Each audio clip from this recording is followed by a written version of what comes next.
All right, good evening, everyone. Welcome to the Anacortes City Council meeting of March 17th, 2025. I'd like to call the meeting to order. Mr. Franciac, would you take the roll, please? Mr. Fantini. Here. Mr. Young. Here. Mr. Walters. Here. Ms. Cleland McGrath. Here. Ms. Moulton. Here. Mr. McDougall. Here. Ms. Hubick. Here. Thank you. All right, would you please join me in the Pledge of Allegiance? To the flag of the United States of America and to the republic for which it stands, one nation, under God, indivisible, with liberty and justice for all. All right, a couple of announcements. We're on to announcements and committee reports. I've got a couple of announcements. Again, as most of you are probably all aware, the Guimas ferry is currently in haul out until April 29th. So during this time, car ferry is out of service and passenger-only ferry is available. Passenger service will follow the non-peak ferry schedule and reservations are not accepted. Skagit Transit will provide on-call in-base shuttle service on Guimas Island to assist residents to and from the ferry. And arrange pickup, you can call Skagit Dispatch 360-757-4433, option 2, and ask for Guimas Dispatch. And expect at least 1 hour prior to the pickup time. There are 2 Guimas Ferry parking lots in Anacortes, one on lots in Anacortes and one on Guimas Island with free parking. There's street parking in Anacortes where permitted, so please be mindful of parking and the signage and those time limits.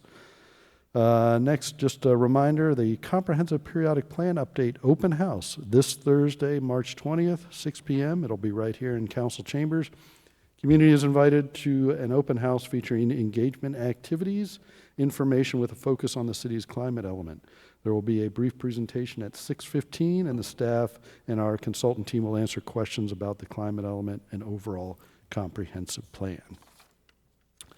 Announcements and committee reports. We actually are going to start off with a swearing in of a firefighter paramedic, and Chief Harris will get us started. All right, thank you, Mayor Miller, members of council. Tonight I'd like to introduce you to firefighter paramedic Anthony Anglakowski. While still in the Navy, he served 8 years in the Navy, and while stationed at NAS Whidbey, he began volunteering with AFD in 2023. The last, I believe, 6 months of his enlistment, he served in the Skill Bridge program, where he really worked full-time and trained at AFD as he transitioned out into civilian life. Unfortunately, he chose to go to Marysville Fire full-time, that's what I said, shortly after he got out of the Navy. But thankfully for us, he chose to come back here. He took a lateral position starting right after the first of the year.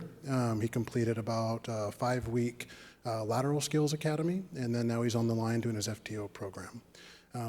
So with that, we can move on to the swearing in. All right.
Yeah, and tonight we have his wife Haley and Finley to do the pinning.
All right, next up is committee reports. First one is Finance Committee. Mayor Miller. Finance Committee. Mr. McDougall. Sorry, yeah. Finance Committee met last week, Thursday, I believe, and basically we covered a whole bunch of topics, most of which were all kind of down slightly, essentially. So like wholesale, we reviewed numbers across the board. Wholesale water consumption, like a modest downward trend over the last few years. Something that, basically to keep an eye on because there is a revenue impact to that, or at least a revenue component to that. Sales tax trend also down the last couple of years. Building permits and revenues also kind of down the last couple of years. Bucking the trend, though, is the lodging hospitality tax. That is up, so that's a good one. And then basically we actually did kind of just a review for the committee of across the board, like all the different categories, the buckets that they come from and then are allowed to fill within basically the departments and the expenditures and accounts for the city. And we kind of determined, like, in a conversation about what we would like to see at the upcoming council retreat, maybe prior to the council retreat, we'll do kind of something like a study session on just on revenue sources and their trends and where they're going and the kinds of things we've seen in the past and what we can project in the near future, kind of leading up to a larger sort of revenue conversation that Ms. Cleland McGrath had suggested a few weeks back. And that's what I have. Did I miss anything key? Okay. Questions for Finance? Okay, next up is Public Works Committee. Mayor Miller. Ms. Moulton. Thank you. The Public Works Committee met at 5 today. It was Mr. Young, Mr. Walters, and Engineer Logan Lee, and Jeff Beltramini, who is the project manager for the Outfall project, and of course, Director Andy Rayum. So we talked first about the heavy haul route, and that is going to be on our agenda today. There's a resolution. There's some big things coming that are about to come through, and we want this to be, it needs to be a resolution to not have parking on our avenue between 4th and 9th Street from anyway, that's coming up. I don't need to talk about it, but that's on our agenda. But what we mostly talked about was the outfall for the wastewater treatment plant and the status of that. And Mr. Beltramini gave us a great presentation on that, which ultimately, when the project is done, Public Works staff will come to council and show us the photos and all the cool stuff they've been doing to get to where it will be completed. So currently, they're digging the 22-foot wide shaft down, and that is expected to be done at the end of March. And they get to do about 6 inches to 1 foot a day because the rock is really, really hard.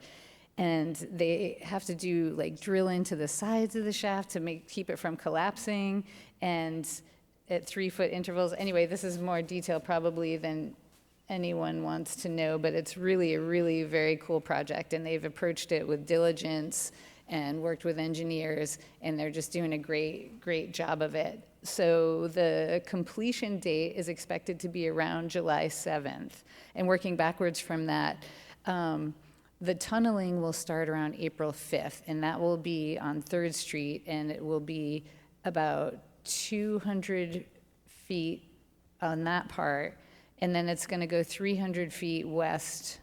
It'll go 300 feet west on U Avenue, and that is going to take a while too. That will be another probably 45 to 60 days, but we're on schedule, maybe even a tiny bit ahead, and the tunneling should be done at the end of May. And so the project is about 17 million total, and FEMA is obligated to pay 95% of that. And so far, we've billed out 11 million of that. And the city pays 5%, FEMA pays 95%. So we're feeling good about how far we've gotten. We submit every quarter, and we're getting ready to submit now for this quarter, or for what's been done in the prior quarter. So fingers crossed that that funding will come that's been obligated. And there's still a park in the plans at the end of U Avenue, and the request for qualifications for the design is in the Wednesday paper. So that will be coming to you, and that will be after the project is done. So I just want to emphasize they're doing really good work. It's coming along great, and tunneling has been a lot quieter than blasting would be. And there's been lots of communication with the neighbors as well, ongoing, like texting them, and there's lots of communication. So I feel like we're in a really good place with that. So it was great to hear. Thanks. Yeah, thank you for that. And thank you for the reminder. I've neglected to mention, just for the public, and that we did add item 6B to other business, which is a resolution Mayor Miller? that you'll hear from. Mr. Fantini. Just a quick question. So FEMA pays for 95%. We send them a quarterly update. Do they reimburse us all at one time, or does that come in every quarter? Like, we haven't seen any missed payments that we've expected from FEMA or anything? Or? Right, so we submit after we pay, and then we pay for the work. And so, but the last one was done 3 months ago. So there's been no interruption, and we hope for that lack of interruption to continue. Quarterly. Yep. All right, any other questions for Public Works Committee? Any other announcements or committee reports I may have missed? All right, we'll move on to item 4, which is public comment. It's an opportunity for any member of the public wishing to address the council on anything that's not on our agenda. Oh, and I do have somebody, I see a raised hand online. But I'll check if you're here in person. Okay, so I've got Joe Kunstler. Yes. Okay, I can hear you. Go ahead. Right. Thank you, Mayor Miller. Joe Kunstler here, huge supporter of NES Woodby. Just wanted to advise the council and staff that the U.S. Navy recently dropped a study online. You can go to it at bit.li/Grauer2025 study. And, really just, I also sent an email to the council and the mayor and his aide with the link just in case. But really asking that the city council consider commenting on the study and show your support for the Navy. We've got a lot of progressive agitators in Central Whidbey who have a different view, and I'm always concerned that they may become the loudest voice in the room. And when that happens, things start happening to our economy and our way of life and our values that are not good. I'd like to leave it at that. There is an in-person meeting 1 April at between 4 and 6 at the Oak Harbor Elks Lodge, if you can attend that. But at bit.li/Grauer2025 study, you can read the study and place online comments. So thank you for your time, Mayor Miller. I hope this advisory was of service to you and the council. Thank you. Thank you. Any other, anybody want to comment? Okay, we are on to number 5, which is our consent agenda, items A through C. Council. Mayor Miller, Ms. Moulton. I move to approve consent agenda items 5A through C. Second. Motion by Ms. Moulton, a second by Mr. Young. All in favor signify by saying aye. Aye. Aye. Any opposed? Motion carries. We are on to item 6A, other business, and this is a fire department update. And I'm glad to see so many members of our illustrious fire department here to watch the chief give us an update. So welcome back to the podium, Chief Harris. I know you're here for the swearing in also, but you want to see this presentation. Whenever you're ready, Chief. All right.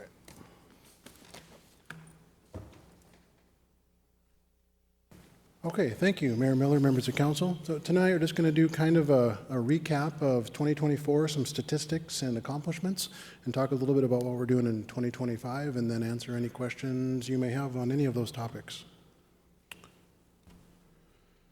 Things have been pretty consistent for a number of years. Our total call volume in 2024 was 4767, which was up about 3.5% over the year before. Over the last 10 years, we've been averaging between 5 and 5.5% of growth, and that's still, while it dropped off a little bit, still remaining fairly consistent. Also, still about 80% of our calls are EMS related. You'll see the chart there shows 77%, but a lot of the good intent and false calls also get attributed to EMS, which really brings it probably pretty close to 90%, but statistically it shows 77. Of those EMS calls, about 47% of our calls result in hospital transports. There were a total of 2,057 of those in 2024, and about 63% of those were advanced life support or paramedic level transports. Some notable non-EMS calls. Again, it's the smallest section of our call volume, but a lot of times some of the more intense and manpower intensive calls. We responded to 8 structure fires in 2024, 10 vehicle fires, 1 boat fire, and that's kind of an anomaly with our reporting system. We had more incidents on boats, but a lot of those were confined to like the electrical systems and things like that, and sometimes they get coded a little bit differently. So coincidentally, at the end of this year, we'll be transitioning to nationwide to a new reporting system. We're still looking at the details of that, but it should give us a little bit more flexibility to put things in a little more true to life. So I'm looking forward to seeing how statistics begin to look in the future years.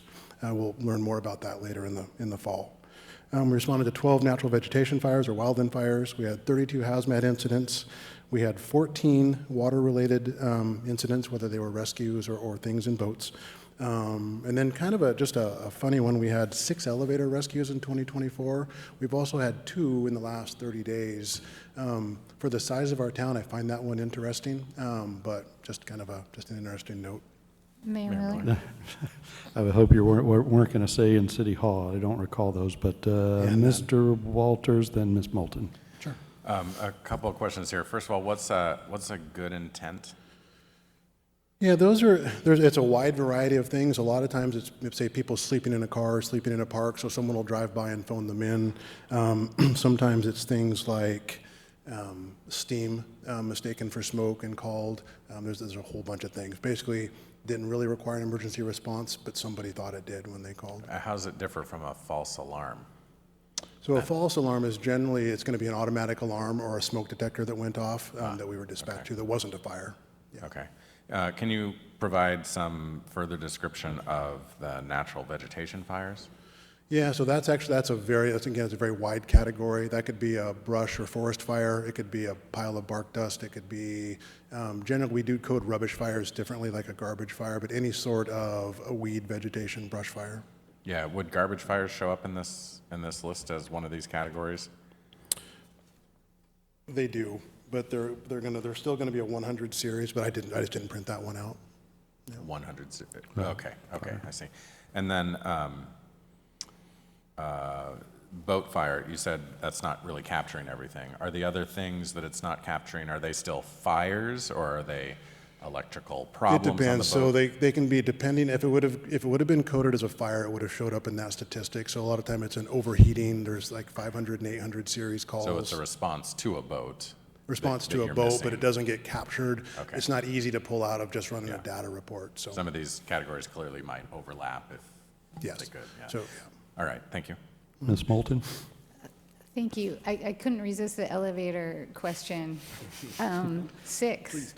So, I mean, can you tell us, do they really get stuck between floors, or how does this happen? Yeah, it's either stuck between, in fact, the one today was stuck between floors. A few weeks ago, the new helipad elevator got stuck partway up. Sometimes the doors just don't open at the floor they're supposed to be on. They're on the proper floor.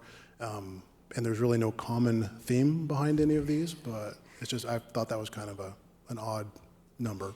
Very odd and a very high number, I would think. And so do you guys have like special like pry bars you go and like wrench the doors open or jaws of life? Or? No, it's actually either built to be got into. We carry equipment. There's equipment there. Although today we found the equipment that was there didn't fit the elevator that it was attached to, which created a little bit of a delay. But luckily there was no emergency. So it just goes to show a day in the life of a firefighter, right? You just never know what you're going to have to adapt to. Okay, well, thanks for indulging me on that. Yeah. And this is one I kind of print this one off every year. It really just, it's pretty consistent from year to year. In the summer months, just due to tourism and people out doing things, we usually get a call spike in July and August. And then when the flu and respiratory seasons hit in the fall and winter, they run back up. Usually spring and late summer are usually kind of the quieter times. But overall, it just kind of averages out to just under 400 calls a month, which is about 13 a day. Okay. Also, it's pretty standard, but during the waking hours, 8 to 8 is just our busiest time, but there's not a huge variation from hour to hour. Obviously, overnight, 2 and 3 in the morning is fairly quiet, but there really is no dead time. There's running calls, throughout the 24-hour period. Mayor Miller. Mr. Walters. I would just point out that your upper chart is not 0 at the bottom of the y-axis there, so there's not a huge variation. It makes it look a little bit more. It does, yeah. It's not hugely significant. Like I say, it averages just about 400. The lowest is still well into 300. So yeah, Okay. agreed.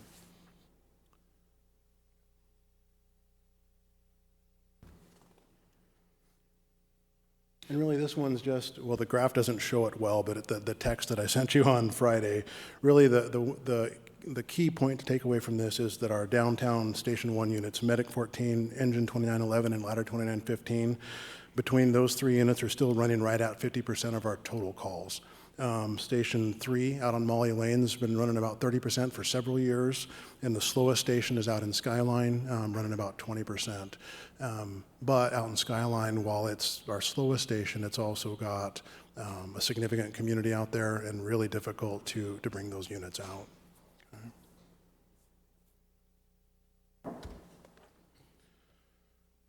Again, there's just a heat map that shows all the calls we were dispatched to in 2024. It doesn't show them all because it got cut off on the way that I printed the report to catch the majority of them.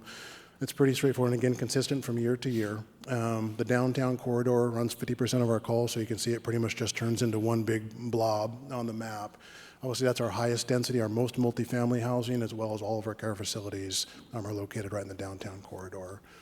One thing I was surprised to see how many calls we were dispatched to well over into the Burlington and Mount Vernon area. A lot of those calls, I would say the vast majority, are canceled en route. Usually it's when the system, when we talked last year about being at status 0 or having no units available, they have those same issues in the mainland. So when they're in that spot, we're dispatched, but usually by the time we're traveling that far, somebody will pull away from a different call or get back in service and handle it. Same as happens when we get dispatched to calls here. Just one note Mr. Walters. There's a pretty big circle here on the map. Looks to be in the approximate area of the casino.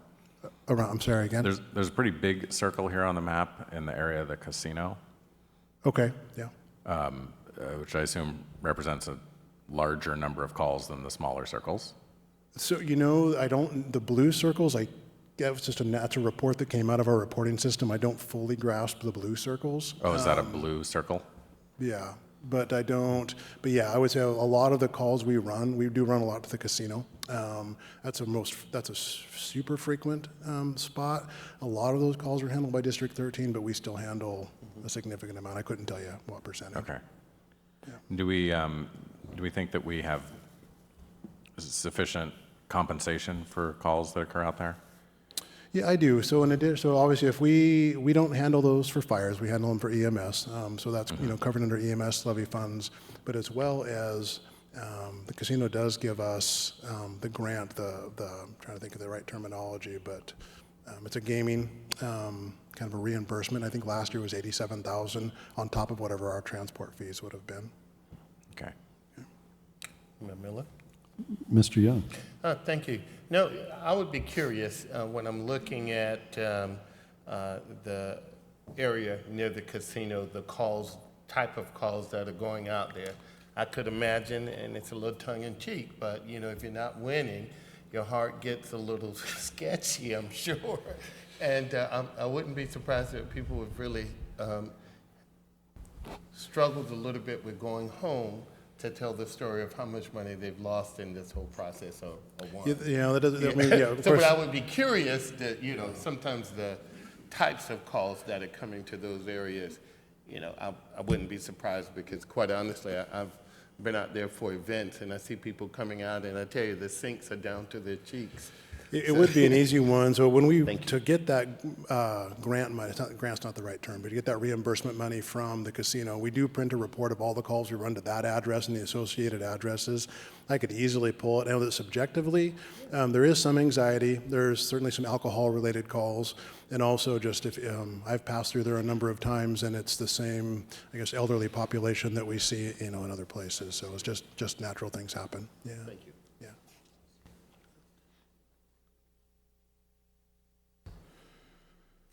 There's kind of a budget breakdown from 2024, and again, it's fairly consistent into 2025. But our total appropriation in 2024 was $9.6 million. We spent about $9.25 of that. The overtime was our biggest overage. It ran at about 124%, or about 110,000 over. Again, EMS write-offs were down a little bit, thankfully, and that brought us back into alignment. So we finished up at about 96% total budget.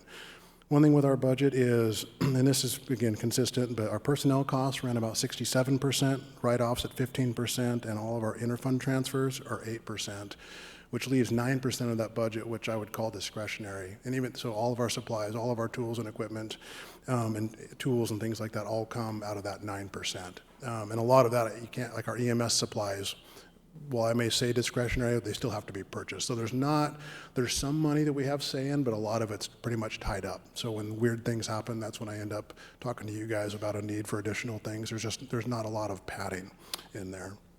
Other thing I wanted to point out is, even though, as of last year or 2023, we're an all general fund organization, and our budget is $9.6 million, but it varies a little bit between $4 and $5 million of that is coming directly from EMS.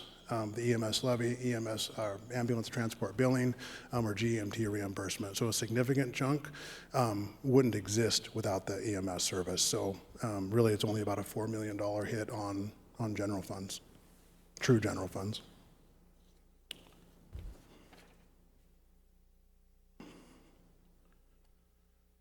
All right, just some things we did in 2024. Obviously, we spent quite a bit of time talking about Prop 1 and the 8 firefighters that the voters approved for us. Of course, with that, we ran a 16-week full-time academy from January through April of 2024. That was a significant investment in time and cost, which is a big chunk of why that overtime was so high, was for our instructors out doing that. But at the end of the day, we spent probably about the same as we would have spent sending them to North Bend, a little bit less maybe, but I believe we ended up with a much better product. We ended up with specifically Anacortes trained people. It also got all of our staff engaged. Very well worth it. Probably one of the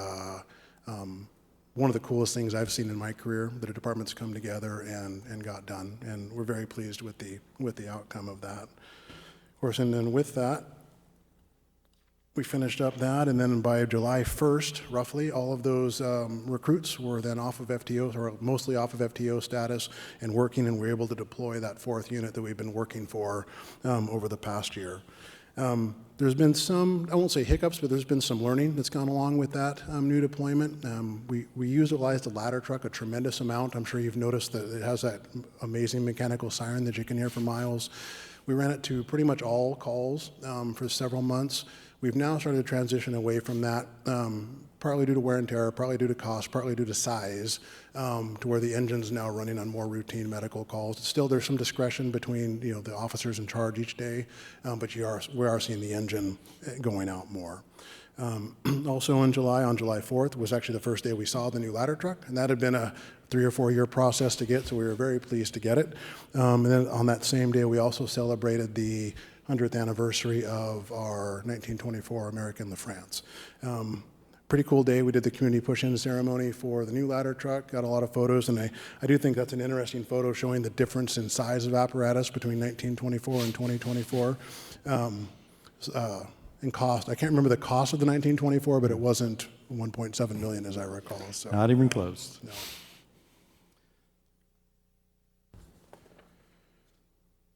Also back in 2023, of course, we had built out Brush 29, and the point of that was, in addition to the ACFL protection, was to be able to deploy to state fires. And when there's a significant event or multiple significant events around the State Mobilization Act kicks in, and counties are asked to send strike teams away to wherever that's going to be. To the best of my knowledge, this was the first deployment in Anacortes history at least to a wildland state mobilization fire.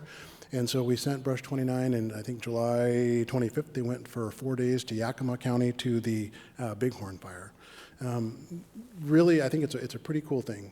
In addition, obviously, when that happens, people need help, so we're out doing the help that they need, and it's only utilized when there's structures threatened that need protection, so that they're not just going out and doing brush fires. I think that's what you're seeing here, but that fire is threatening homes and things like that. A lot of times, the city organizations are sent in to do mop-up and structure protection versus the active firefight out at the head of the fire and things like that.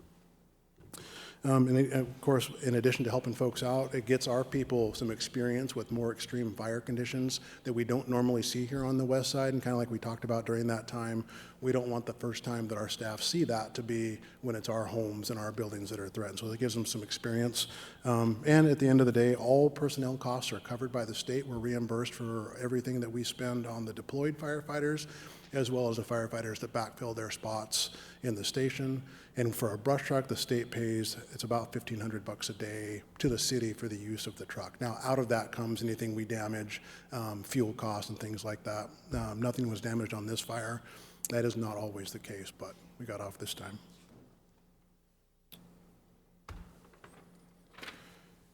So the intent tonight was to have Steve here to kind of give a little bit more in depth on the community paramedic and the outreach program. He's not able to be here tonight, so I'm just going to hit a couple of highlights, and then hopefully we'll get Steve and Ashley in later in the year if you'd like to get a little bit deeper into some of their statistics. I'm not super well versed in what they do. I understand the basics, but I don't want to get into the details.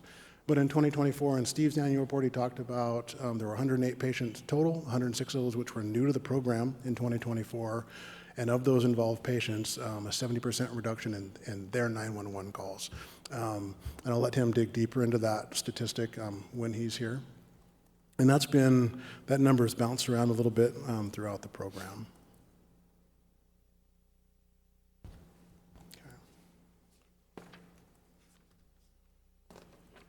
All right, so moving into 2025, I think so a few months ago or a couple months ago, we were up here and with the new battalion chiefs being promoted.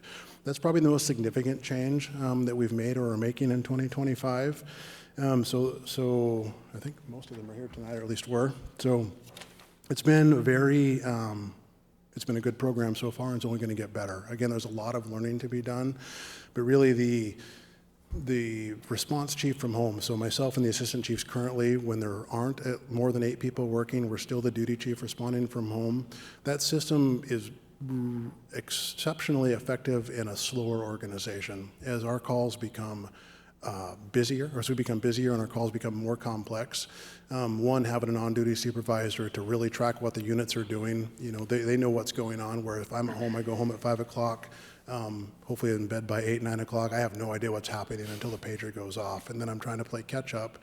In addition to that, my job and the assistant chief's job really don't allow us the opportunity to go out and train regularly with the staff. So we're not as well versed in the techniques they're using, the tactics they're using, and it really creates a bit of an issue when we get inserted into those calls. So from a more strategic on big calls, we're still there to handle some of that, but the tactical operations are really better handled by the folks that are closer to the work. So we're hoping to, as we move into 2026, create a staffing model which allows that to be every day. So for now, it's happening this time of year. We're still short a few positions, about twice a week, I would say it's been averaging. That's been working. And so it's given us an opportunity to really feel out the pros and why this program is so needed. So.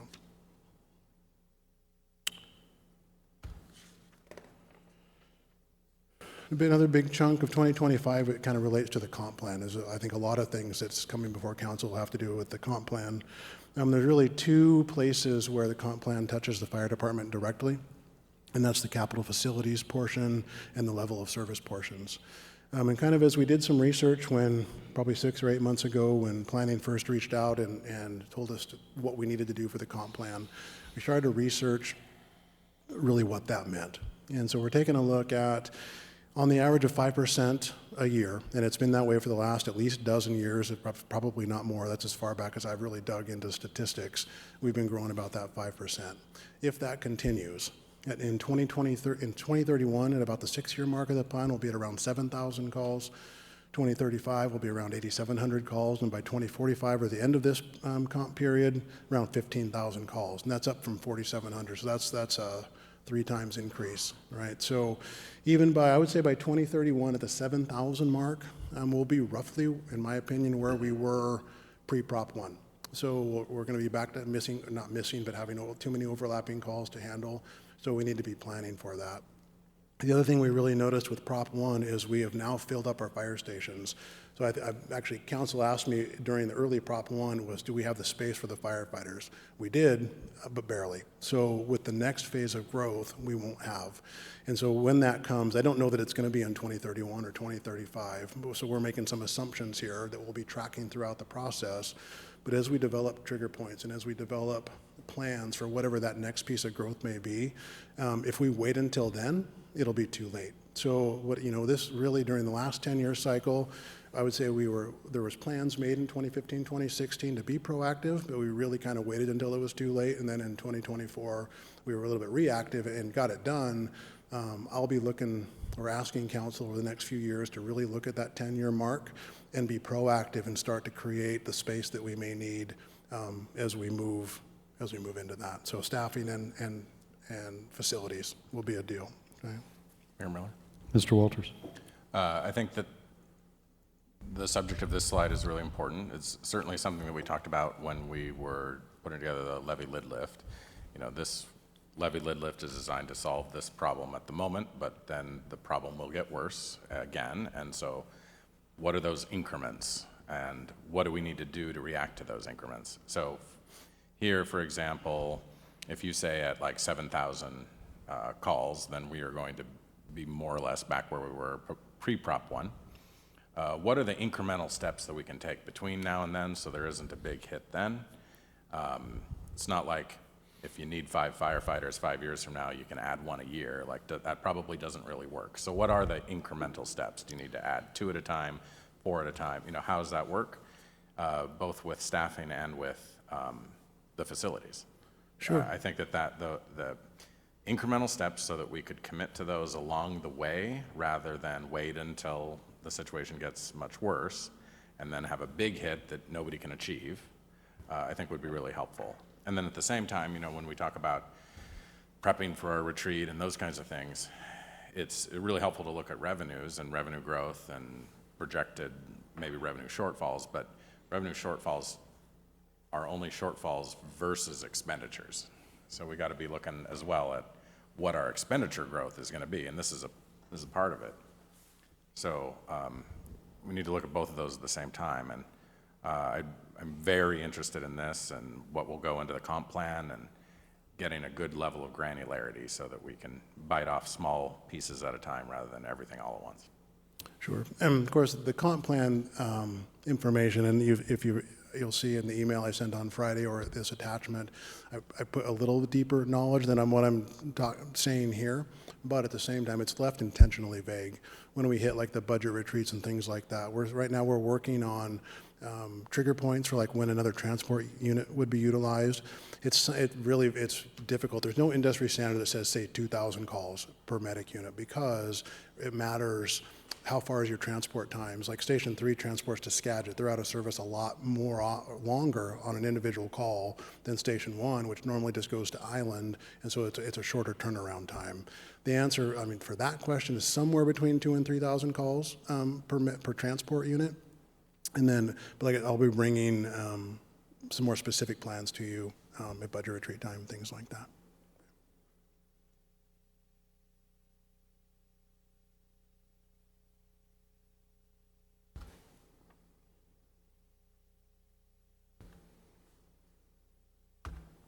Apparently I built some animations into that I forgot about. Okay. So the other part where it really touches the comp plan is level of service. And of course, level of service is related to what we as a fire department, what we as citizens, and what we as you as council want from the fire department. There's no law and there's no rule. Other than without the level of service standards, we really can't collect this. My understanding, we can't really collect impact fees for the fire department. So that's, I believe, why it's in there initially, so that we have something to be striving for and showing why there's an impact with new facilities come into town. That's what I'm going to talk about. So back in 2015 or 2016, based on 2015 data, the level of service standards that were adopted at that time were the first engine on scene with 3 firefighters within 7 minutes, 90% of the time, an effective response force of 12 firefighters within 11 minutes, response to EMS calls within 5 minutes, 90% of the time. And then for prevention, it was 1 annual inspection for all occupancies and 2 for high-risk businesses. So we've gone back and forth through working with planning and doing, this is about the 3rd draft proposal that I've given to Libby so far. But I think we've hit a spot that makes a lot of sense, and I hope that you agree. We put for the initial response from time of dispatch to all structure fires, arrive with the closest fire engine within 320 seconds, 80% of the time. And that's part NFPA and part local. And so the NFPA time is 320 seconds with the first fire engine, but NFPA calls for 4 firefighters per engine. Now we know that we're a small city. We have a significant amount of EMS burden, which is why we chose, back in 2015, it looks like the administration at that time was really pushing for the 3-person engine companies, which is an industry standard and is really important for the way that we do work. However, we can't keep up with that, so we chose to go with 4 units over having 3 on 3 units, so we have more flexibility. But that makes that an attainable goal. Again, there was a lot of discussion back in 2015-16 about imminent rescue. I believe that's when council was kind of first really educated on what the 2 in, 1 out, 2 in, 2 out rules were. This adds a little more flexibility. So from the time of dispatch to all structure fires, we'll assemble a minimum of 3 firefighters within 440 seconds, 80% of the time. Now that 440 seconds is the time in NFPA for the 2nd unit to arrive. Of course, that would be 8 firefighters if you were following the NFPA strictly. But we're saying that between the first engine and a battalion chief, the first engine and a medic unit, or some combination of that, we can still get the 3 personnel on scene that we need to do that imminent rescue. It's not perfect, but it gets the job done legally, allows us to make that entry. The effective response force assemble a total of 17 firefighters at all 2nd alarm building fires, 80% of the time. Again, going back to 2015, we were talking about 12 firefighters within 11 minutes. That doesn't meet any current standard. I believe it may have come out of the 1720 standard at that time. That is no longer what it says. But in 1710, it asked for 17 firefighters. Now, they'll say that's a full first alarm assignment within 8 minutes. The way that we do business here, a first alarm doesn't even dispatch 17 firefighters. It dispatches all Anacortes units and usually 1 mutual aid volunteer company, which will have from 1 to 4. We have no idea what's coming on that first alarm.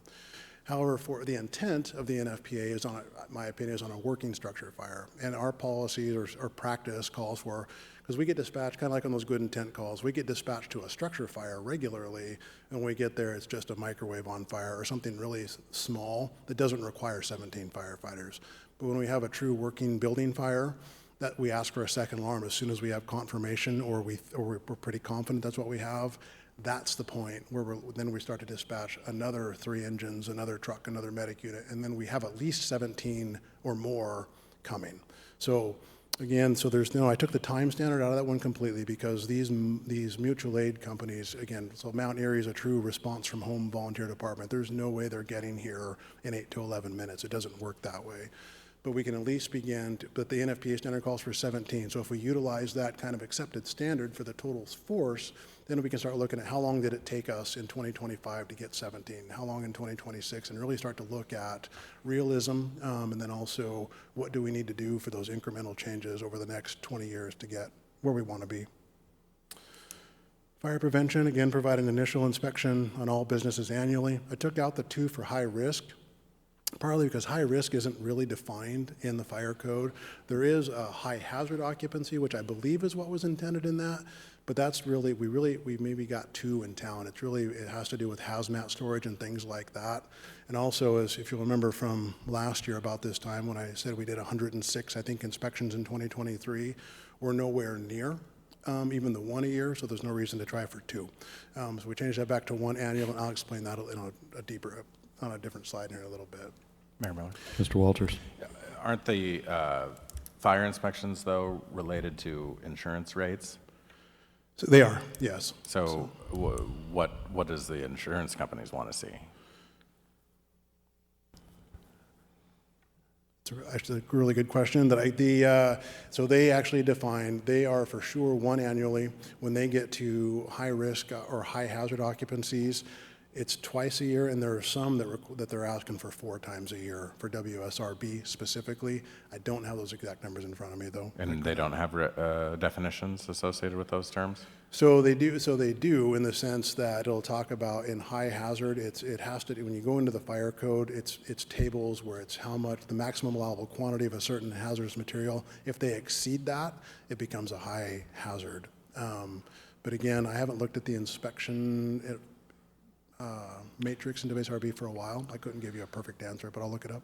I would just think we would want to use, the terms and definitions and standards that the WSRB uses for Yeah, this, the for only this thing, purpose. I mean, guess- this doesn't have to be in the level of service at all, right? But still, Right. we should still be trying to achieve it, I would think. Well, so I agree with that, and part of me doesn't. And so in WSRB, some of the things in WSRB, in my opinion, are made up. So, for example, you lose points. So we run 2-person engine companies.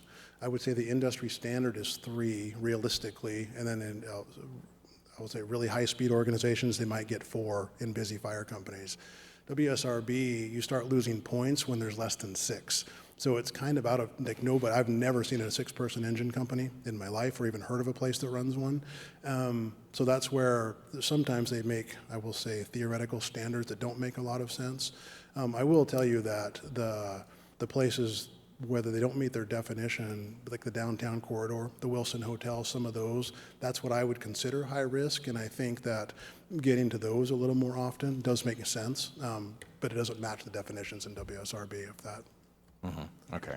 Yeah, I mean, my consideration, first of all, is, for the insurance rates and how they may or may not be affected by that. But also, number 2, and I wouldn't put the second, I mean, businesses, especially businesses that have a high service to the public, restaurants, they need to be inspected every year.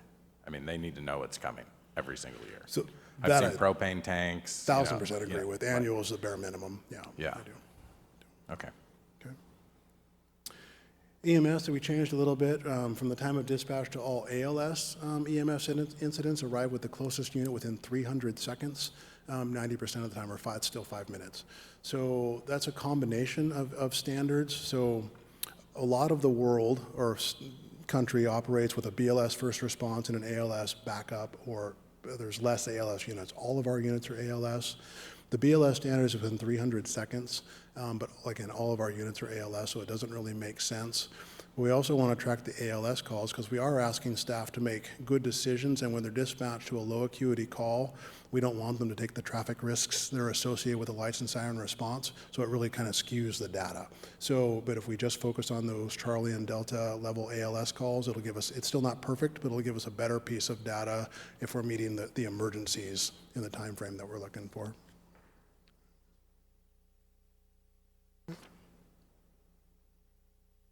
So again, I believe sometime this year, the full plan will be coming to council, and so we'll have more opportunity to discuss those then.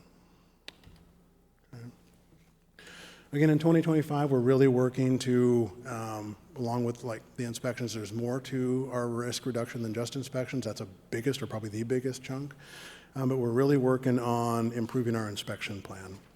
What we did in 2024 was, so we have a database that had gotten a little bit behind over the years, through the COVID years with new businesses coming and going. We weren't doing really any inspections at all. Sorry, I lost my page there. So this year, instead of just assigning inspections from the computer, because we can miss businesses completely, and if something got deleted when we migrated, we changed reporting systems in 2019, really never did a good accounting of whether everything made it through. So this year, instead of assigning inspections like we have done in years past, we divided the city up into basically 4 areas, and the companies went out and just drove the streets and checked every occupancy against our current list, added in the ones and inspected them in the areas that they were responsible for. So in we finished up about 75% of that by geography. What's left is the east side of commercial, and then 1 block on the side streets is what we're working on right now. Our intent is to finish that up throughout 2025. And then we'll have a complete database, and in 2026 hit with a plan to get 100% compliance for the initial inspections. That's our intent right now for the inspection program. Of course, also another major issue, countywide, our EMS systems running about 20% of the calls are dispatched to are for ground level falls. That's significant. I wasn't able to pull that statistic this week just out of Anacortes, but I would guess it's at least that, if not a little bit higher. But with that, so Steve, our community paramedic, is working with, there's a Skagit County Alliance, it's not the right name for it, but a group getting ready for a fall prevention countywide, as well as some local fall education. We're hoping to roll that out this summer and really start to work on what the root problem is, how can we help, what other services and agencies are available to help people inside their homes, outside their homes, and to get the help they need. We're obviously never going to take away all falls, but the more we can reduce, the better. The other big piece of for this year is, again, the wildland or urban interface fires. Post Lahaina, we received a tremendous amount of questions throughout the community. I haven't had a giant influx post LA, but I'm anticipating that as we roll into the summer. So we're preparing for that. As I've discussed with council previously, it's not as simple as, obviously it would be amazing if we could just issue fire-wise instructions, which is kind of a nationally accepted mitigation system, but it doesn't match our community. The Anacortes forest lands are wetlands in critical areas. A lot of just our HOAs or lands that have been donated to the city come with other rules and other restrictions where we can't just do what we want. An example, just this week, I'm working on a fire hazard lot in town out on Oaks Avenue. It's a significant risk to the neighbors, but because it's within 200 feet of the shoreline, it creates a whole nother set of rules that we're working through. So it's taking, there's competing rules, competing priorities, and that's going on, all over the place. Every person whose backyard has the trees from the forest lands, they can't just go out and cut them down. And we also don't want them to. So we're balancing, the beauty of our forest lands versus the safety. It's not a popular opinion for everybody, but sometimes when we choose to build in the forest, we accept that risk with our homes on some level. This last year, the WUI fire code was supposed to be adopted statewide, but it was pulled at the last minute. To me, that's the direction to go, is to improve the resiliency of the structures that are built into the forest versus cutting the forest down from around. But at this point, we don't have local codes for that. If the state's not going to adopt WUI, that's maybe something we look at in the future, is looking at locally adopted codes, or we adopt it ourselves. I think that's a possibility. Mayor Miller? Mr. Walters. That sure seems to me to be an important takeaway from the LA fires. Look at the photos of all the destroyed houses, and there are trees next to them that weren't destroyed. The houses burned much more easily, apparently, and maybe some of that is because embers got into the attic, and there appear to be methods that you can use to prevent these, to mitigate the risk. But it's not just vegetation management, which has historically been the thing, right? Yeah. So that is going to be a tough nut to crack. I mean, we have the WUI code. It's an international code, right? So we could adopt portions of it. I mean, it's a menu of things that we could adopt portions of locally. But then there's all the retrofitting that needs to be done. But people need that education in order to know what their risk is and what they can even possibly do to protect themselves. Some of these things aren't that expensive, but it is really going to be on the city. We're the only ones who are going to be providing that service to helping people figure out what it is they can do.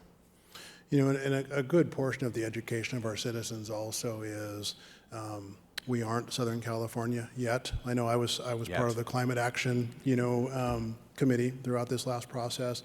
But currently, it's not, again, wrong day, wrong year, wrong wind event. It is absolutely possible to have catastrophic fire here. The odds of it are significantly lower than, in the fuels and climate in Southern California. But that being said, Lahaina was similar to us and shouldn't have burned the way that it did. So we do need to be cognizant. Well, this year was Southern California. Last year was Jasper, up high north in BC. Yep. You know, That's Canada, though.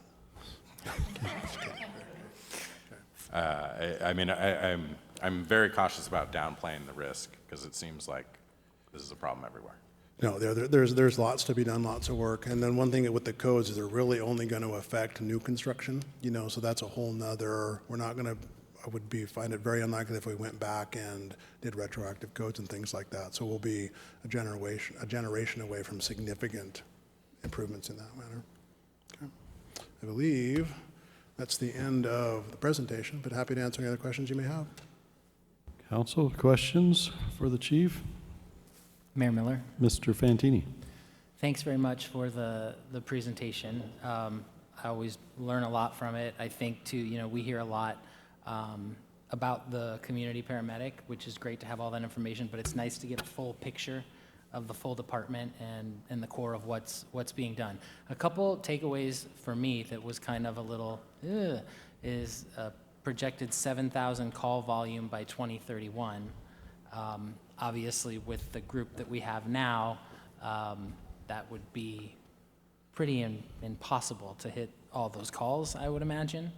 So You'd be getting tight, yeah. yeah, be a little tight. I guess my question is, are you getting from us what you need? Because I look at, I hear that, and then I also look at the budget numbers that you put up, and you came in about 300,000 under budget, and that's with like a lot of overtime from the academy that we did here and all of that. And I'm just wondering, like, one, I kind of missed is why we came in 300,000 under.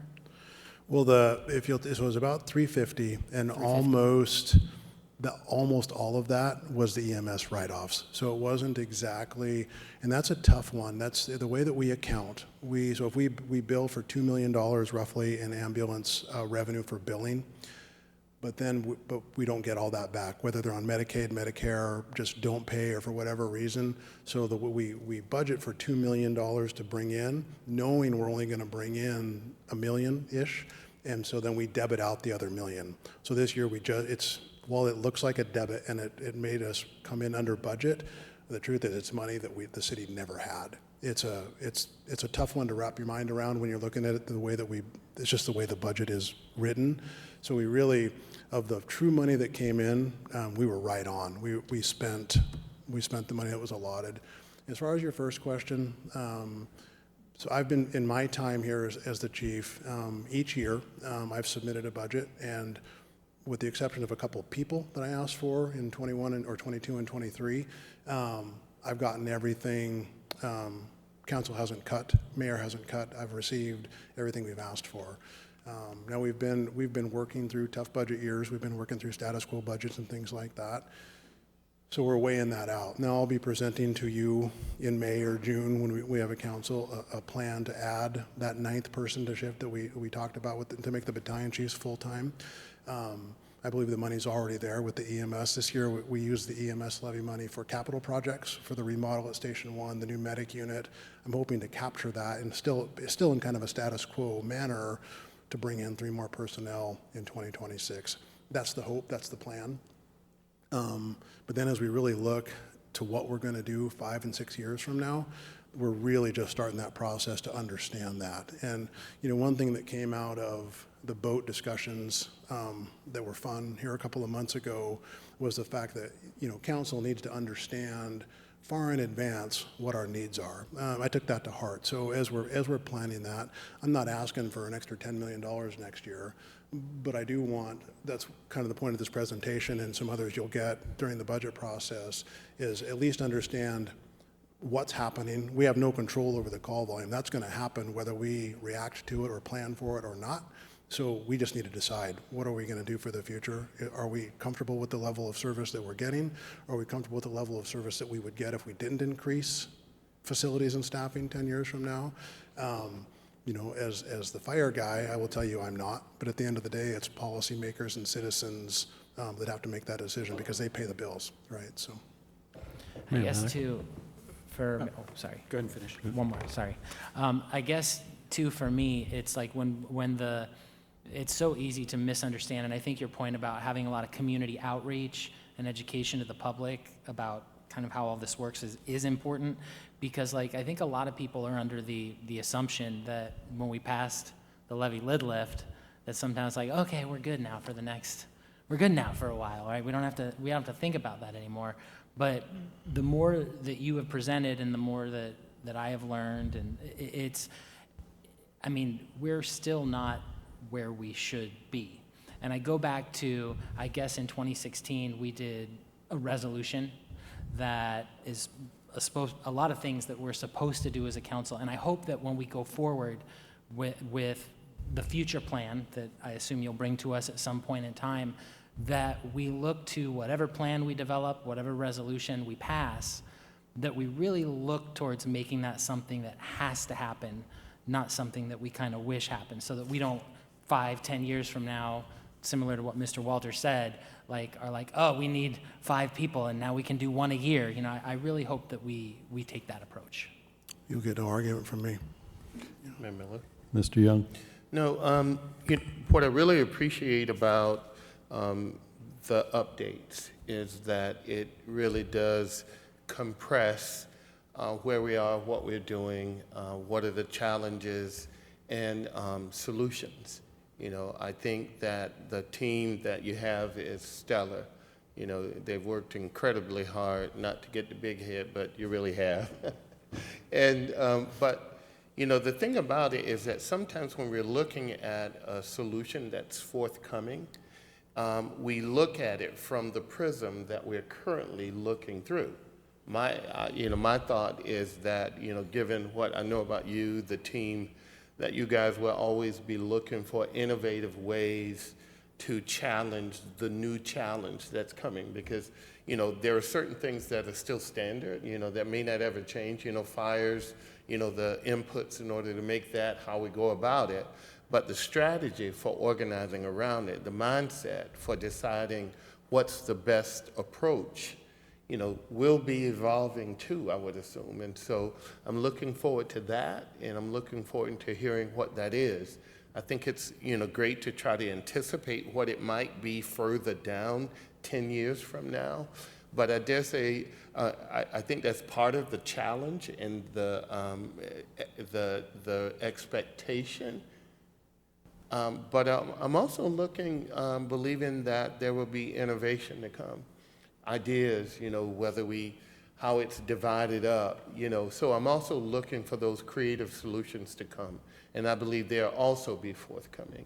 And so when time comes for the presentations about what we need or what we don't need, you know, we'll look hard at it and make a determination what's in the best interest, not only of the citizens, but also of the department, and how we go about spending those dollars the way we need to in order to ensure the safety of everybody. So, thank you. Mayor Miller. Mr. McDougall?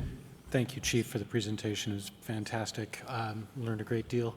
And I thought slide, I think it was 13 or 14, the one with the projections, like that's the slide, that's the money slide, and one that, you know, it would be, well, thank you for like taking that sort of the long view of the future and bringing that to us. And I think, like, I would love to see the updated version of that slide, like, kind of, you know, every year. Doesn't have to be the full presentation, just that slide.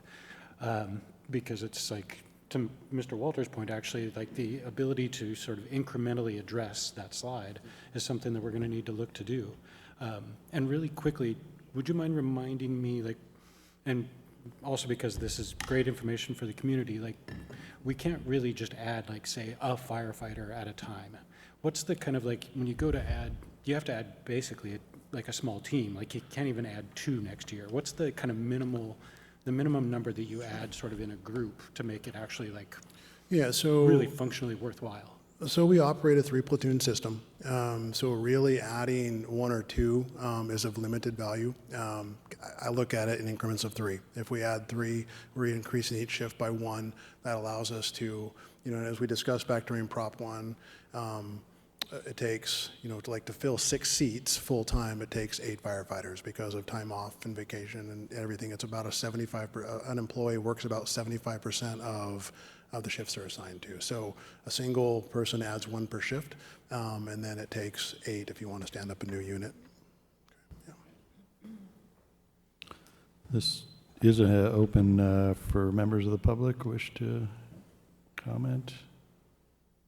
Okay, Council, Ms. Cleland McGrath. Thank you. I just wanted to say thank you so much we passed the levy to address a real concrete problem that we could identify. The public was concerned about. Council was concerned because you had come to us and saying we were not providing a level of service, and we had some real gaps for public safety. And so thank you, all of you guys, for working so hard to not only pass that levy and help us do that, but also to then fill those additional positions in a really timely manner. I think that's incredible. I think we sometimes forget the last 4 or 5 years was a real challenge for hiring. It's kind of shifted in the last 6 months to a year, but it was hard to recruit and hire folks. It was a very competitive environment. So the fact that we have gotten to this place and we've got an awesome crew and have a new person who was just sworn in is a real testament to the culture of our fire department, and really exciting to see. I do appreciate the fact that we're talking comprehensive plan, and that yes, we need to plan for the future, but we also know that things change. So while we have this comp plan and we do all of this capital facilities planning, in reality, we know we've got to be a bit nimble because things change. Just like Station 3, when we were going to build a brand new building, turns out there was a better solution, right? So while it's good to keep talking about it, we also have to we don't want to try to be perfect, because perfect can be the enemy of good, right? So every additional platoon does cost the taxpayers a lot more money, so we need to be very cognizant of that fact. But I'm not trying to end on that note. I just want to say, we've got a lot done in the last 5 years, and well done, you guys. And we are in a much better position than we were in 2020. So that's really cool. And this was a great presentation. Also, thanks for sending it on Friday. It's always nice to see all those notes ahead of time. You're a real overachiever these days, Chief Harris. So good job. So thank you for this. Thank you for coming. Mayor Miller. Mr. Walters. I would like to echo Ms. Cleland McGrath's points. I think that in the comp plan and the level of service information, that's kind of the conclusions that we reach. But in some other plan, maybe a different plan that you might be drafting and bringing to us, the fire plan, we should have those triggers. Like, if we hit this level, then we will pursue this amount of additional staffing, or if this happens over here, then we're going to do that. We should, plan for the future wildfire drones that I think Anthony was alluding to, or whatever new technology is available in the future. But all of that makes sense.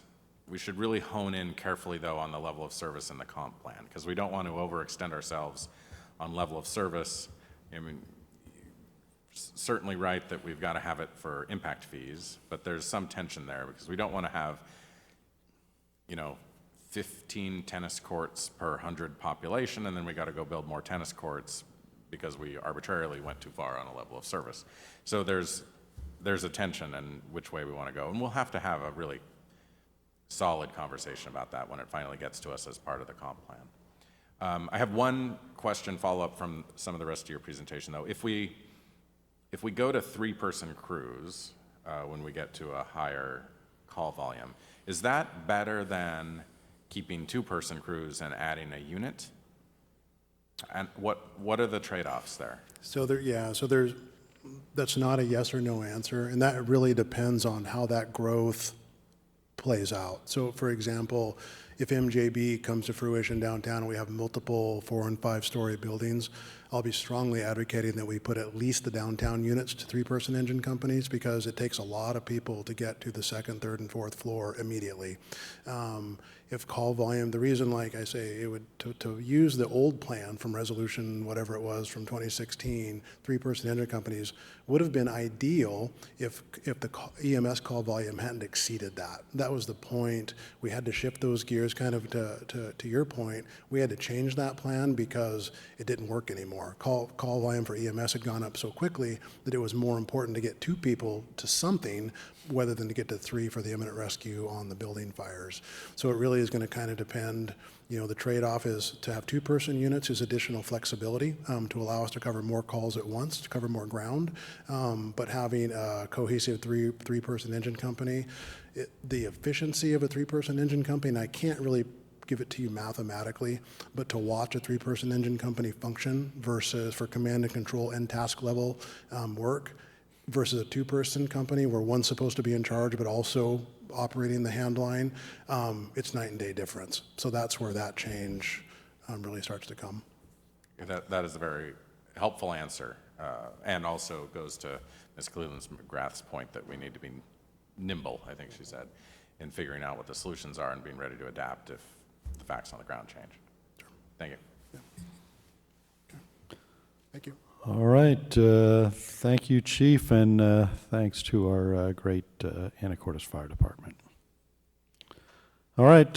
Next up is item 6B. This is a late ad, but it's Resolution 3179, a resolution to authorize temporarily closing R Avenue between 9th Street and 4th Street between 10 p.m. on March 20th and 5 a.m. on March 21st, 2025.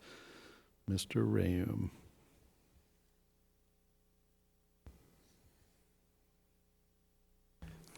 Sorry, I'm just trying to bring up a map here. I'm not quite sure what happened to it.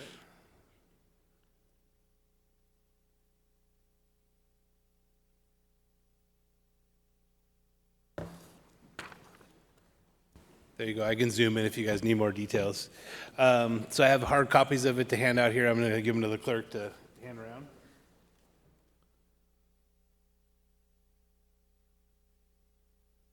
So we do apologize for the last minute nature of this resolution. So before you is a resolution to authorize the staff to mark no parking from on our avenue from 9th to 4th from March 20th at 10 p.m. ending March 21st at 5 a.m. This section of the heavy haul route is shown in the picture here. It's got a little bubble thing, and we put some red lines on the sides of it. We have some large pieces of a fuel tank the fuel tanks are being assembled at Pier 2 at the port. They're eventually going to be 60-foot tall tanks.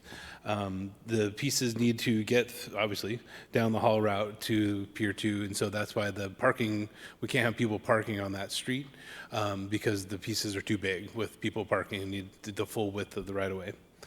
One of the pieces was delivered on Saturday night, Sunday morning, and we have 2 things in code that we actually can close a road for right now. It's for parades and for construction. And so in the absence of anything else, we said construction, but we would rather have it be above board with the resolution, mainly because if we do need to tow somebody, we want to be on firm ground about why we towed them and who's going to pay for the towing expense, whether it be the city or the person that parked where we said don't park. So this does kind of open up Pandora's box a little bit. We need to come back with a municipal code change about closing roads. We're working on that as fast as we can because there's, I think, 10 loads. We don't know any more dates other than the ones we gave you today, which is this Friday, but there's going to be some 10 more loads of these pieces of this fuel tank just for this one heavy haul effort. And then there's another thing kind of in the pipeline, the port's trying to line up where they need to use the heavy haul route again. And so we're really trying to get ahead of this. We also had a a house that was shipped to Skyline and put on the ground there, and there was no parking. The parking was closed there too. That was all done by a private party, which we don't encourage either. So we really kind of need to get ahead of when the roads are closed and how they're closed. I've seen typically for like a short closure, you could delegate that authority to the public works director, or you could delegate it to the mayor in this, whatever you guys want to do. We just have to have a pretty good clear direction that we can enforce with the police department if somebody doesn't abide by the no parking. That's my presentation. All right, questions? Mayor Miller? Mr. Walters? Completely supportive of this. We talked about the Public Works Committee. I think it's a good solution for this instant problem, but then we're going to need to amend the code. Code change could be simple, or we could get more into it, because in the past, we've moved houses down the street, and maybe it was a couple of years ago, we had the house moving company put up the no parking signs. They blew away. And so I'm not sure if I'm in favor of having the house moving companies or whoever else do the signage. And I think, didn't you say that's what they did in Skyline just a couple of weeks ago here? They did, but we don't recommend doing that just Right. from the staff level, just so you know. So maybe we also need a fee for closing the street and a process that I'm not aware of what we have now for third parties. For this, maybe we just take this on ourselves, but that's something, not an instant problem, but something that we could address sometime in the future. Try to get ahead of those kinds of things. Yeah, we have a right-of-way permit, but Is that what we it's not would cost use? recovery for putting up a bunch of signs and staffing that thing in the middle of the night and all that. So Yeah. Okay. All right, any other questions or motions perhaps?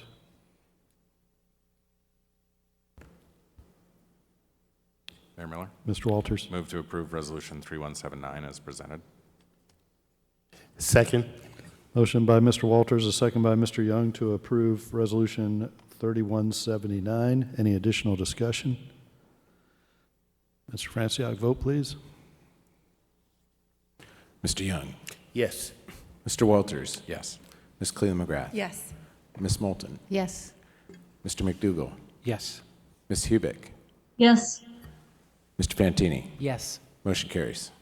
Okay, thank you. No further business before the council. I'll adjourn tonight's meeting.